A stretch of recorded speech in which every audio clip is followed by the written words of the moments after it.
just to get things kicked off, I guess a question for both of you. We'll start with Haley and then go to Seb. Just how's the preseason been going so far, and how is everything looking in preparations for that March 16th kickoff? Yeah, thanks. First off, thanks for everybody for coming, and thanks to those of you who are attending online. Really appreciate that. Coverage is important, so thanks. As far as preseason has gone, I think it's gone as well as we could have anticipated. You know, we came out of last year, and we're still disappointed about how the season ended last year, and we've taken away from that an opportunity for growth. And there were several priorities over the offseason in terms of how we wanted to upgrade the roster, some of the changes that we wanted to make from a personnel standpoint, but how important it was to maintain a core of players that could take us from that point in the end of the season into this season, and really sort of building off the continuity and consistency. And I think we did an effective job in the offseason of ensuring that we were doing that. We made some upgrades to the roster. We prioritized several positions. And then, you know, like I said, we maintained a core group of players that offers us that consistency and emotional, professional, and cultural buy-in. And now that we've gotten into preseason and we're, you know, 3 or 4 weeks into preseason now, you're really starting to see that pay off. So we really pick things up exactly where we left them off last season, and I think that that's important going into a preseason. It's a relatively long preseason. I think, what is it, like 9 weeks, which is longer than MLS preseason, for instance. So we have a lot of time for athletes to be able to gel and work together, but being able to come into preseason right off the bat with a group of athletes that know each other, know how each other plays, the strengths and weaknesses of each other is, I think, going to be a competitive advantage for us. Seb? You said everything. No, but all seriousness, we had some tough lessons last year. We had a good pre-season and then didn't start the season particularly well, and we learnt from those moments. We grew within the season as it went on, and so we were able to go into pre-season knowing the elements that we needed to work on. And we had a clear plan of what our objectives were going to be during this pre-season schedule. We've played some competitive games. We've got a lot of healthy bodies, and you know there's a lot of competition within the current roster as well. So it's a great advantage for us. Everyone's fighting for a position come March 16th, and you know there's a lot of excitement within the staff and also for the fans going into that first game of the season. Go to Austin first. Start with you, Seb. This is technically your 2.5 that you're starting now. Now that you've got your second full year under your belt, what kind of lessons did you learn from your first full year that you're kind of taking into this season, and how are you kind of changing your thought process or maintaining some of the things you've learned? Yeah, I think you know that half you're talking about, it was just trying to get a group of players to be competitive within the current roster that we had. You know, last year there was a lot of growth within the group, a lot of growth within the staff also. And like I said earlier, we had a lot of hard lessons to learn, and you know we grew within those moments as well. I think the main thing for us is to be adaptable. You know, we now have a clear identity of what we want to be. You know, both staff and players. But we also want to be exciting to watch, and we want more fans to come to the stadium and go away knowing that they want to come back. And again, we want to create this winning mentality, and you know, for us it's for the players to know what that means and how that feels to win games. This league is arguably the most competitive league in the world, and you know it's not easy to win 3 points, and so the players had to learn that the hard way, and I think we can just continue that momentum moving forward, and it's going to be exciting for all of us because we set a standard last year, and we want to continue to move forward with that. Jess, I see you got the mic. We'll go Jess in the back. Right here. Jessica Ely, Fox 35. Seb, how do you feel like the culture has changed since you took over? Yeah, it's it's been great. It's been great to be a part of. It's almost like starting fresh with a clean slate, and having the buy-in from everyone. It doesn't just take myself; it takes the whole group, and it starts from the top. But I think the most important thing is, we wanted to create a culture where everyone felt they had an opportunity to come in and make a difference. The best player in the world is as valuable as someone who's just coming in as their first year. So making the players feel valued is really important for us, and I think that can somewhat be a recipe for success. But we also want to create this growth mindset. We want to make players not just grow as footballers, but as people also. So I think that's been a big culture change within, the last couple of years. Ryan? Yeah, Ryan Welch from WKMG. Question for both of you. The playoff drought, how much of a motivator is it? How much is that discussed? I mean, if we go back to last year, obviously it was disappointing how it ended, but I think, again, we can learn a lot from it. There's definitely a hunger within the group when they came back into pre-season that they didn't feel fulfilled towards the end of the year. But it's a new year. We've got new players. We've got more quality within the roster, and as much as we don't want to look back and we want to continue to look forward, we will take it game by game. And the message is, we need to be fit and ready for March 16th against Louisville. And we now know how important the start of the season can be for the longevity of the season. I don't know if you've got anything on that. Yeah, I would just say that, it is a very long season. It is a marathon of a season, and we certainly have athletes who, coming out of last season, have a bit of a chip on their shoulder, and they feel like they've got something to prove, and I think we all sort of shoulder that a little bit. But, obviously everyone's goal is to make playoffs and ultimately to win an NWSL championship. But because it's such a long season, it involves so many matches, it sets a really lofty goal, and you really have to be effective in how you approach it in terms of small chunks. So one game at a time, one group of games at a time. The athletes this season are trying to be really deliberate in how they can break the season up into chunks so that they have an idea of just making a goal seem a little bit more manageable. And I think, historically, we haven't been as deliberate about it, and the players have really wanted to take that on. So I think, we also don't want to put additional pressure on them. They are intrinsically motivated in and of themselves to achieve the goals that we're all going after. But we also have to be cognizant as well of constantly talking about playoffs and championships and playoffs and championships, because of course that's what we want to do. That's why we're here. That's our job. But ensuring that we're setting them up for success from the beginning, and that they recognize it is a long season, and that we have to start off strong. And we look back, and not just the first 4 games of the season, but if you look at how we dropped points, put Portland to the side for a second. But if you look at the 3 games that followed that, how we dropped points, we were giving up goals very, very late in stoppage time, and teaching the players how to play games out, how to win games, how to hold on to a win, and eke out those points has been a skill that, and a process. I think that we're in a much better place this year than we were last year. But it's just a process. So I think we just have to be very careful of how much pressure we put on the athletes, recognizing the fact that they are already putting quite a bit of pressure on themselves to perform, and they know that the expectations and the bar has been raised coming out of last season, and so they're ready to live up to those expectations. Go to Zach in the back right. Zach Maskovich, Wesh 2. Kind of going off that, what excites you about this 2024 roster of the Pride, and where do you guys think you'll do better than maybe you did a year ago?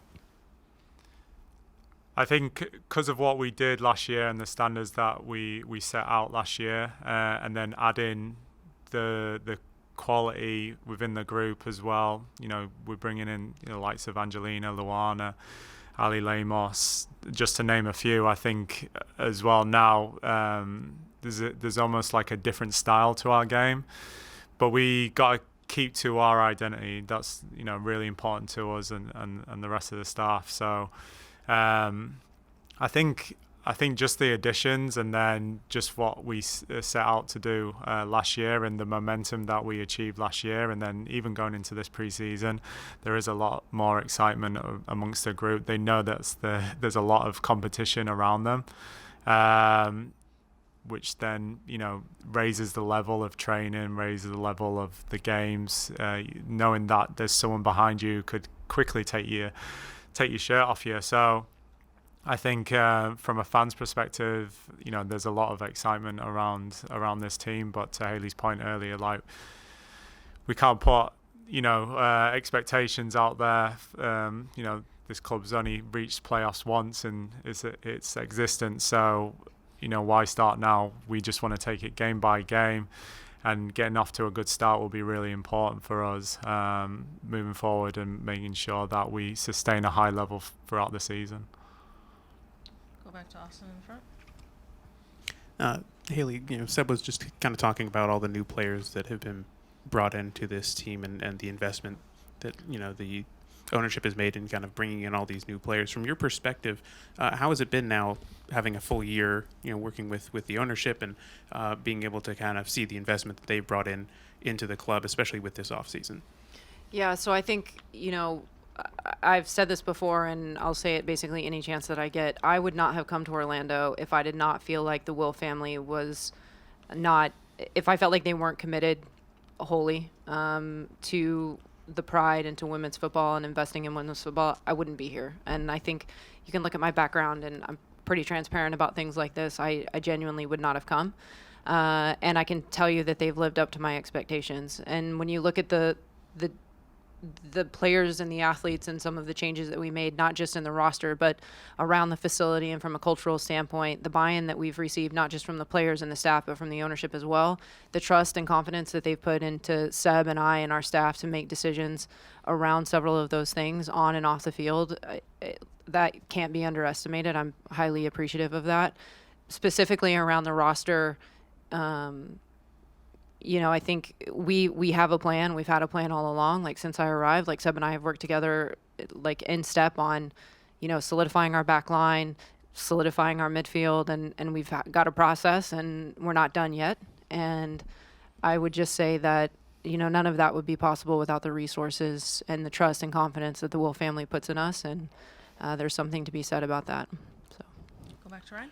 This question is for both of you again, or either. Every player is different, but you talked about retaining the core group of players. Is there a common attribute or a common thread amongst that core that that really appeals to you? And what makes an Orlando Pride player that you're looking to retain here? So I'll start because Seb and I care a lot about off the field things. Seb obviously cares about a lot of the on field things. And for me, we have a set of core values. There's things we care about. We care about respect, inclusivity, accountability, teamwork. And those attributes are the attributes that I'm looking for. When we're out scouting players and recruiting players to come to the club, how they're going to fit into that culture, and do they have a growth mindset? Are they accountable to their behaviors? Do they hold their teammates accountable? Are they comfortable with that? Those are the things that matter. And that requires a lot of diligence on our part, having the connections and asking the questions. The reality is there's an entire world of talented footballers out there, so ensuring that we're bringing athletes in who are going to buy into the culture that we're creating, they're going to be part of something special and genuinely help us, and ultimately the players are the foundation of what we're building. Without them, none of this exists. So ensuring that off the field, the personalities and the values and the attributes and what they're bringing to the locker room, what they're bringing to their teammates and to the club ultimately really matters to me. And then Seb focuses on several things with on the field, so one of them might be versatility. No, it is. I mean, you can have so many different formations and stuff, but one thing that I've always said to the players is that you have to stick to your identity and stick to your principles as well. And it takes a certain type of character to play that way. Growth mindset. We want to continue to grow players not only on the field but off the field as well. Even if you're a 6-time World Player of the Year, there's still room for improvement. So we do a lot of individual work with the players. We sit down, we go through their goals, we go through technical, tactical, physical areas of their game that they can continue to improve on.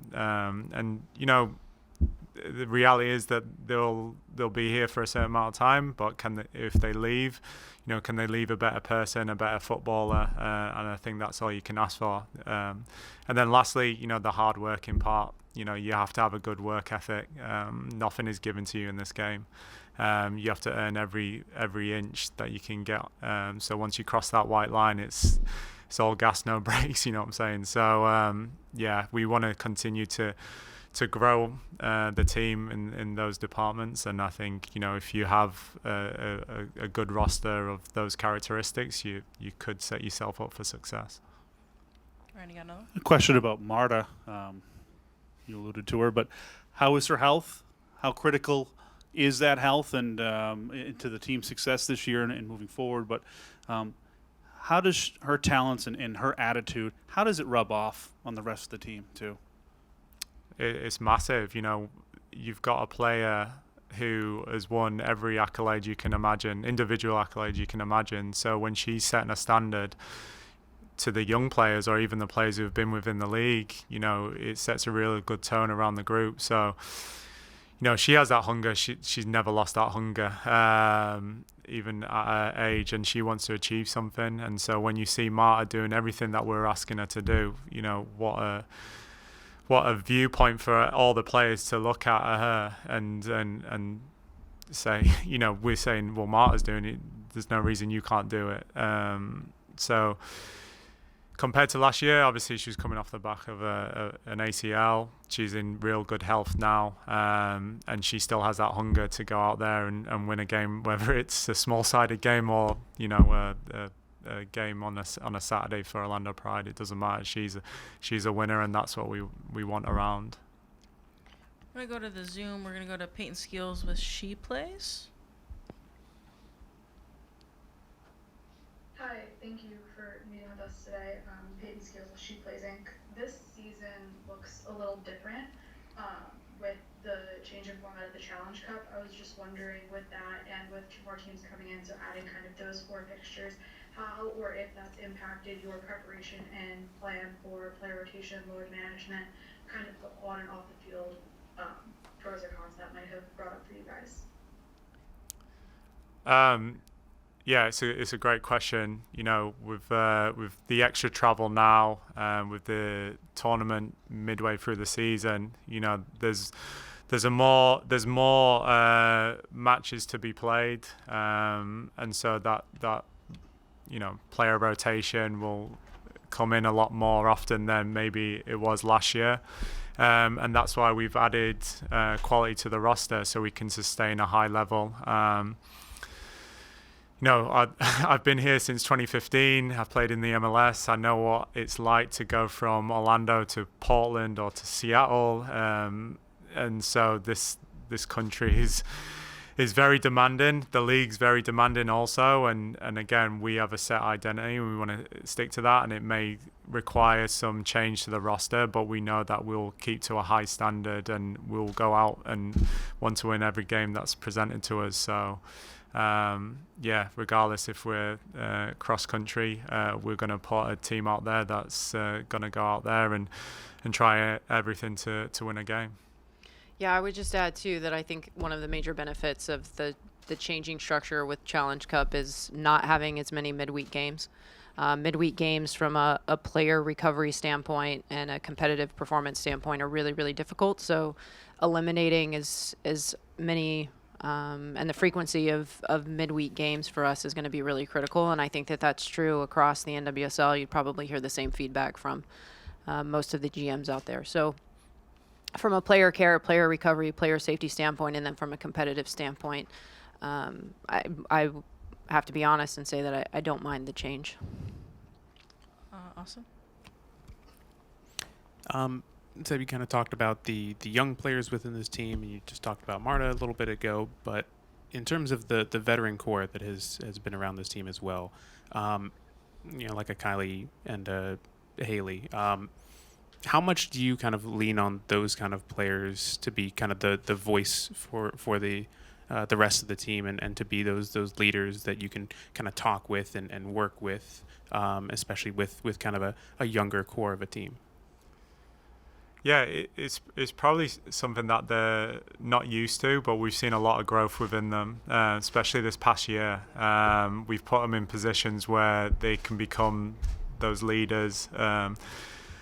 And so we lean on them a lot. We can only see so much, but I'm very much a coach that allows the players to control the dressing room, control the players. I will have discussions with them quite frequently, just getting the mood, getting the feel, and they can relate those messages to the rest of the players. And I think what they've done this far has been brilliant. Like I said, it's not as natural for them as it may be for some other players, but they've really stepped into their roles, and we're pleased to have them here and pleased to that they've taken on board that leadership role, because it's not easy. Anything else from anyone? Anyone on Zoom? All right, we'll go back to Peyton. Hi, thank you. Just real quick, I was wondering if you guys could give us an update on Simone Charlie's return to the play. Yeah, so Simone's training. She's training fully. It's never easy coming back from a long-term injury, so we've had to manage her as we would do with any player who's had a long-term injury, and so again, it's important that we get Simone at a place where she can be available throughout the whole season. And so with players like Simone, Carrie Lawrence coming back from injury also, we're having a lot of discussion with the medical staff and seeing how we can best support them with their journey to the return to play. Yeah, I just would say that, if you look at how we managed things, injuries, over last season, we had one of the lowest soft tissue injury rates in the league, and we had the lowest re-injury rate, and that's because we are diligent and patient in ensuring that players are set up for success upon their return. So yeah, Simone is in training. She's in training fully, but ensuring that she's there, mentally, emotionally, and physically is really important to us. So, not just is she ready to compete, but is she ready to compete in a level that she feels really happy with, and she feels where she can thrive, not just sort of survive and getting by. So yeah, she's doing great. She's integrated really, really well with the team and what our expectations are, what our culture is, and I'm excited to see what she does this season.